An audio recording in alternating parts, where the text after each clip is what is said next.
오늘 본문은 창세기 24장 5절에서 8절입니다. 종이 이르되 여자가 나를 따라 이 땅으로 오려고 하지 아니하거든 내가 주인의 아들을 주인이 나오신 땅으로 인도하여 돌아가리이까.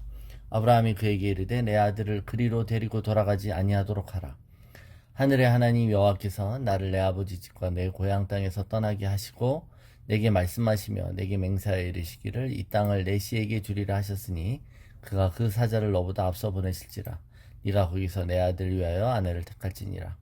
만일 여자가 너를 따라오려고 하지 아니하면 나의 이 맹세가 너와 상관이 없나니 오직 내 아들을 데리고 그리로 가지 말지니라. 자, 아브라함은 엘리에셀에게 막중한 임무를 부여합니다. 그것은 이삭의 신부감을 구하기 위한 미션 여행을 떠나게 하는 것이죠. 그런데 엘리에셀이 떠나기 전에 주인에게 한 가지 질문을 합니다. 만일 내가 정말 좋은 신부감을 발견했는데 그 신부감이 이 땅으로 오려고 하지 않는다면, 즉 그 신부감이 노한다면, 그죠? 그러면 어떻게 해야 되죠? 주인의 아들을 주인이 나오신 땅으로 인도하여 들어가리까. 그래서 이제 생각해 본 거예요, 여러분. 어떤 신부가 여러분 신랑을 보지 않고 따라오겠습니까? 예, 자기가 봐도 좀 아닌 것 같죠? 그러면 신랑을 보여줘야 되잖아요, 신랑을. 그러면 이삭을 데리고 갈까요? 이거 아닙니까? 신랑을 보여주기 위해서 이삭을 데려가야 하느냐고 묻는 겁니다. 그럴 때 아브라함은 단호하게 말합니다. 그죠? 보여주지 말라는 거예요. 사실 여러분, 여기서 말하는 이 아브라함의 조건은 무엇입니까? 여기서 말하는 조건은 바로 하나님의 인도하심에 대한 부분을 분명히 믿으면서도 그 여인이 어느 정도의 믿음의 여자라는 것을 안다라는 거예요.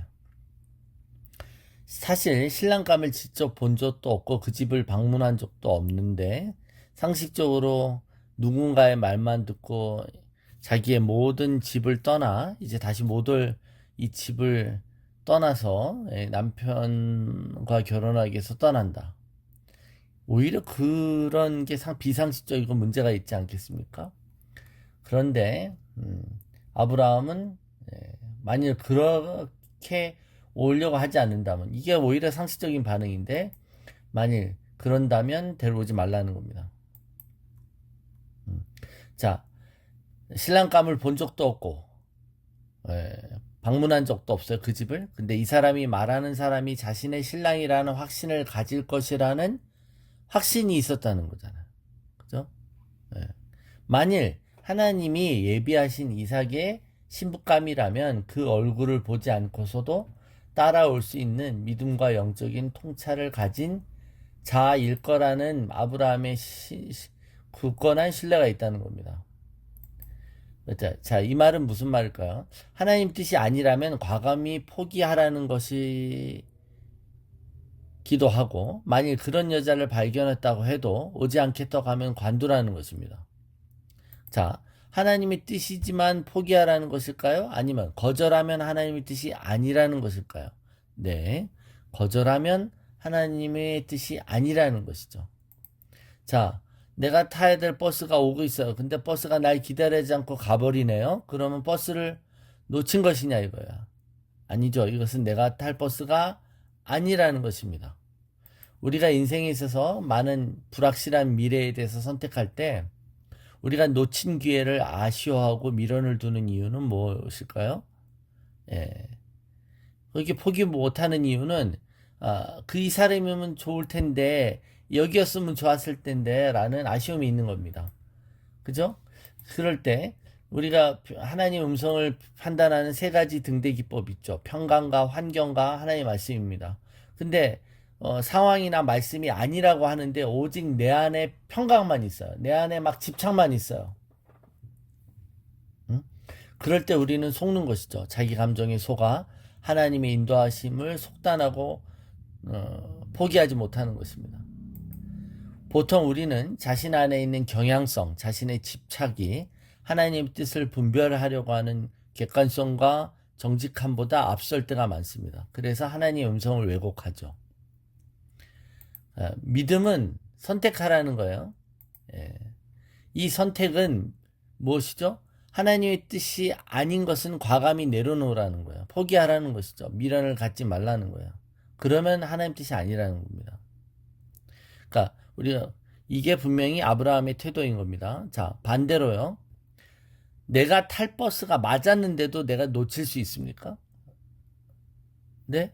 놓칠 수 있을까요? 내가 탈 버스였다면 결코 놓칠 수 없다?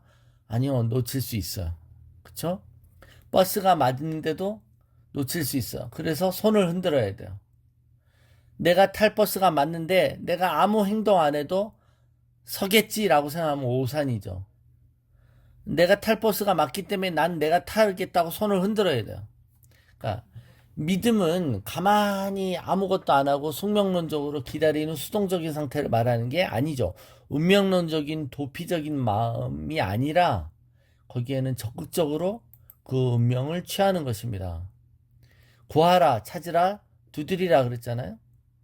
구하지 않아도, 두드리지 않아도, 찾지 않아도 열리는 것이 아닌 것입니다. 지금 아브라함은 그런 의미에서 적극적으로 신부감을 찾기 위해 구하고 찾고 두드리고 있는 것입니다. 그렇다면 여러분, 아브라함의 친척 중에 구할 것이다 라고 했습니다. 따라오지 않는 여자는 아니다라는 이 주관적인 이 기준은 과연 하나님 뜻이겠냐 이거예요. 한번 생각해 보십시오. 믿음은 하나님을 바라보는 것입니다. 믿음은 우리가 하나님 앞에 올바른 자세로 서 있게 합니다. 그럴 때 우리의 마음이 성결케 됩니다. 마음이 성결케 되었다는 것은 우리의 마음이 성령으로 새롭게 되었다는 것이죠. 그래서 하나님의 자녀의 삶에는 그 사람의 동기가 하나님의 숨겨진 동기가 되는 것입니다. 그래서 그 사람 마음 안에 하나님의 동기가 들어갈 걸 아는 것이죠. 그래서 하나님은 자기의 깊으신 뜻을 위해서 소원을 두고 행하신다 그랬잖아요. 그래서 우리가 무엇을 결정할 때 하나님 뜻을 알려고 합니다. 근데 뜻을 알 수가 없어요. 그럼 어떻게 해야 된다고요? 그 다음엔 이게 아브라함의 매우 주관적인 판단이고 아브라함의 개인적인 것 같지만 아브라함은 분명히 하나님께 기도했어요. 그리고 어떤 일에 대해서 내가 갖고 있는 선입견이나 감정 편향된 것 없이 하나님 뜻을 구하고 있는 게 확실하다면 그 다음은 뭐죠? 그 다음 우리가 하고 싶은 대로 하면 되는 겁니다. 그럴 때 하나님이 우리 안에 소원을 두고 행하시는 그 섭리가 이루어지는 것이죠. 그래서 우리가 정말 하나님 앞에 객관적으로 우리의 선입견이나 우리의 집착 이런 것들을 내려놓기 위해서 우리는 한동안 기도해야 되는 것이죠. 염려하지 않고 두려워하지 않고 우리의 성향을 우리의 집착을 있는 그대로 고백하며 우리의 성령 안에 새롭게 된 마음이 되도록 그래서 그 음성을 들으려면 우리가 깨끗해져야 된다는 겁니다. 그게 바로 구하고 찾고 두드리는 과정이라는 거예요. 자, 이런 확신이 있을 때 지금 아브라함은 분명히 말할 수 있는 겁니다. 고향에 갈 거고 고향에서 만일 따라오려고 하지 않는다 그러면 아닌 거라는 거예요. 그죠? 그걸 믿는 것입니다. 그것이 바로 아브라함이 어떤 하나님의 인도하심을 기대할 때 나오는 원칙들이었다는 거예요. 운명이나 숙명을 믿는 것도 아닙니다. 하나님의 또 뜻을 내 마음대로 자의적으로 판단하거나 또 내가 원하는 대로 막 하는 것도 아닙니다. 그러나 우리가 하나님 주신 계시와 하나님의 원칙을 따라갈 때 또 어떤 부분은 하나님 말씀하지 않고 하신 부분은 우리의 양심과 우리의 깨끗해진 양심이죠. 깨끗해진 양심과 성경 안에 있는 상식으로 접근해야 되는 것입니다. 그래서 우리의 생각과 마음이 하나님께서 지키시도록 그래서 우리의 동기와 우리의 모두가 하나님의 감동하심 속에 있기를 그럴 때 하나님은 자기의 깊으신 뜻을 위해서 우리에게 소원을 두어요. 그럴 때 우리가 하고 싶은 게 하나님 뜻인 거죠. 그죠? 하나님 우리에게 은사와 부르심을 허락하시지만 결국 그 은사와 부르심은 우리가 뭘 하고 싶은 거하고 거의 매치하잖아요. 그래서 여러분 우리 이 불확실하고 내일 일도 알지 못하는 세상에 살아갈 때 이 믿음으로 행진하는 것, 이 믿음으로 선택하는 법들을 우리가 배워가는 것입니다. 오늘도 그런 이력들이 쌓여가는 하루가 되기를 여러분 축원합니다.